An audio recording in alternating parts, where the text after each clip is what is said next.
بسم اللہ الرحمن الرحیم. ناظرین، ایک مرتبہ پھر کیپیٹل ویوز کے ساتھ فی الحال شاہ غزری آپ کی خدمت میں حاضر ہیں. آج کی نشست میں ایک انتہائی اہم شخصیت ہمارے ساتھ تشریف رکھتی ہیں. جناب خوش محمد خان صاحب ہمارے ساتھ تشریف رکھتے ہیں. آپ AKSP کے GM کی حیثیت سے کام کرتے ہیں اور گلگت بلتستان اور چترال کی ذمہ داری آپ کے پاس ہیں، اور اسی کے ساتھ ساتھ آپ کی عسکری خدمات ہیں. آپ پاکستان آرمی میں بحیثیت بریگیڈیئر آپ نے خدمت انجام دی ہے، اور وہاں بھی آپ تعلیم کے شعبے سے وابستہ رہے ہیں. سب سے پہلے تو آپ کا بہت شکریہ کہ آپ نے اپنی مصروفیات سے وقت نکالا. جی آپ کا شکریہ، آپ وقت نکالا اور اس بات چیت کے لیے. تو شروع کرتے ہیں آپ کے سفر کے حوالے سے. تو یہ سفر کہاں سے شروع ہوا اور جو اس وقت ہمارے سامنے ہے؟ سفر بہت طویل ہے اور آج کل کے نوجوانوں کے لیے ایک اس میں سبق بھی موجود ہے. یقیناً. اور بہت طویل اور مشکل سبق اس لیے اگر کوئی اس سے سیکھنا چاہے تو یقیناً بہت کچھ اس میں ہے.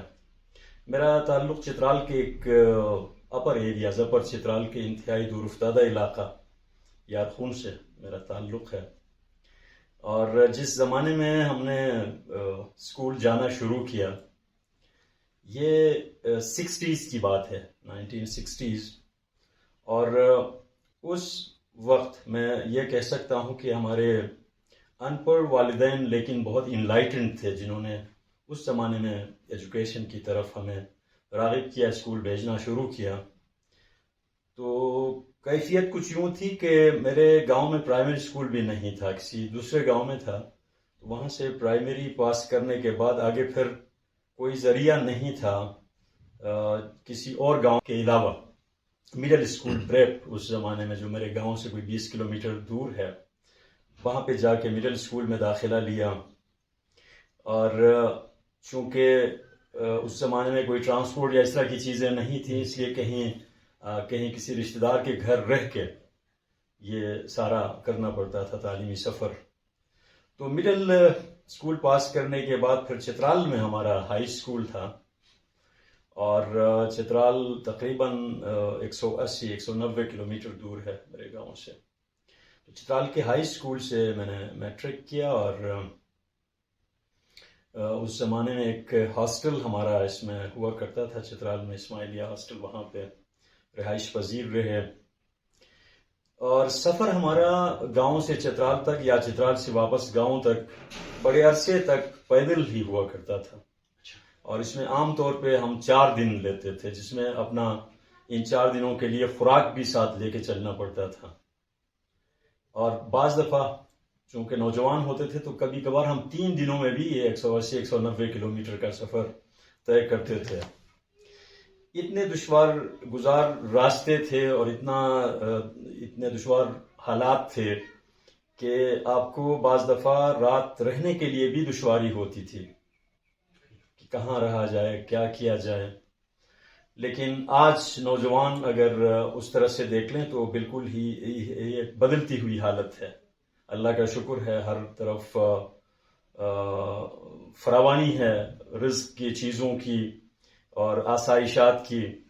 تو ایک اس کو دیکھنا چاہیے نوجوان نسل کو، جو آپ جس کی طرف اشارہ کر رہے ہیں اپنے اس پروگرام میں.